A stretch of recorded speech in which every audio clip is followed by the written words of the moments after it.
திருப்பரங்குன்றம் மலை கார்த்திகை தீப வழக்கு தொடர்பாக இந்திய கம்யூனிஸ்ட் கட்சியின் மாநில செயலாளர் திரு மு. வீரபாண்டியன் அவர்கள் வெளியிட்டுள்ள அறிக்கைக்கு கண்டனம் தெரிவித்து திருப்பரங்குன்றம் மலை கார்த்திகை தீப வழக்கு மனுதாரர் ராம ரவிக்குமார் வெளியிட்டுள்ள அறிக்கையில், வழக்கின் உண்மை நிலை மற்றும் நீதிமன்ற நடவடிக்கைகளை முழுமையாக புரிந்து கொள்ளாமல் வெளியிடப்பட்டுள்ளதாக நான் கருதுகிறேன். திருப்பரங்குன்றம் மலையில் கார்த்திகை தீபம் ஏற்றுவதற்கான கோரிக்கை என்பது எந்த ஒரு மதத்தினருக்கும் எதிரான கோரிக்கையோ யாருடைய உரிமையையும் பறிக்கும் நோக்கமோ அல்ல. இது வரலாற்று, ஆன்மீக மற்றும் பாரம்பரிய வழிபாட்டு மரபுகளை மீட்டெடுக்கும் உரிமை தொடர்பான கோரிக்கையாகும். எங்கள் மனுவில் சிக்கந்தர் தர்காவை அகற்ற வேண்டும் என்றோ அதன் உரிமையை மறுக்க வேண்டும் என்றோ எந்த கோரிக்கையும் முன்வைக்கப்படவில்லை. அப்படி இருக்கும்போது கார்த்திகை தீப வழிபாட்டை தர்கா அகற்றும் முயற்சியாக சித்தரிப்பது உண்மைக்கு புறம்பானதாகும். இந்த விவகாரத்தில் மதிப்பிற்குரிய நீதியரசர் திரு ஜி.ஆர். சுவாமிநாதன் அவர்கள் வழங்கிய உத்தரவை எதிர்த்து தமிழக அரசு மேல்முறையீடு செய்த போதும் பின்னர் 2 நீதிபதிகள் கொண்ட அமர்வு அந்த உத்தரவை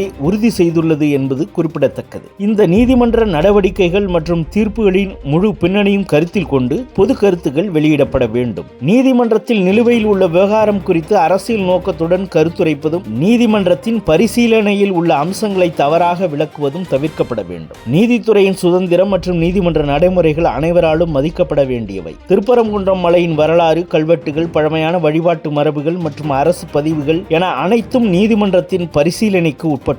எனவே வழக்கின் உண்மை நிலையை மாற்றி அரசியல் ஆதாயம் தேடுவது ஏற்றுக்கொள்ள முடியாததாகும். தமிழக அரசு எந்த ஒரு அரசியல் அழுத்தத்திற்கும் இடமளிக்காமல் நீதிமன்றத்தில் வரலாற்று சான்றுகள், ஆவணங்கள் மற்றும் சட்டப்பூர்வ ஆதாரங்களின் அடிப்படையில் தனது நிலைப்பாட்டை முன்வைக்க வேண்டும். ஜனநாயக நாட்டில் அனைத்து மக்களின் சட்டப்பூர்வமான வழிபாட்டு உரிமைகளும் சமமாக மதிக்கப்பட வேண்டும். நீதிமன்றம் மலையின் பாரம்பரிய மற்றும் வரலாற்று வழிபாட்டு உரிமைகள் சட்டத்தின் அடிப்படையில் பாதுகாக்கப்படும் என்றும் நீதிமன்ற உத்தரவுகள் முறையாக செயல்படுத்தப்படும் என்றும் நாங்கள் நம்புகிறோம். இந்த ஆண்டு கார்த்திகை தீபம் பாரம்பரிய முறையில் ஏற்றப்படுவதற்கான சூழல் உருவாகும் என்ற நம்பிக்கையும் தெரிவிக்கிறோம். மேலும் நீதிமன்ற விசாரணையில் உள்ள விவகாரங்கள் குறித்து வெளியிடப்படும் பொது அறிக்கைகள் நீதிமன்ற நடவடிக்கைகளில் தாக்கத்தை ஏற்படுத்துமா என்பது தொடர்பாக சம்பந்தப்பட்ட அதிகாரிகள் மற்றும் நீதிமன்றம் தேவையான முறையில் பரிசீலிக்க வேண்டும் என்பதையும் கேட்டுக்கொள்கிறோம் என தனது அறிக்கையில் திரு ராம ரவிக்குமார் அவர்கள் தெரிவித்துள்ளார்.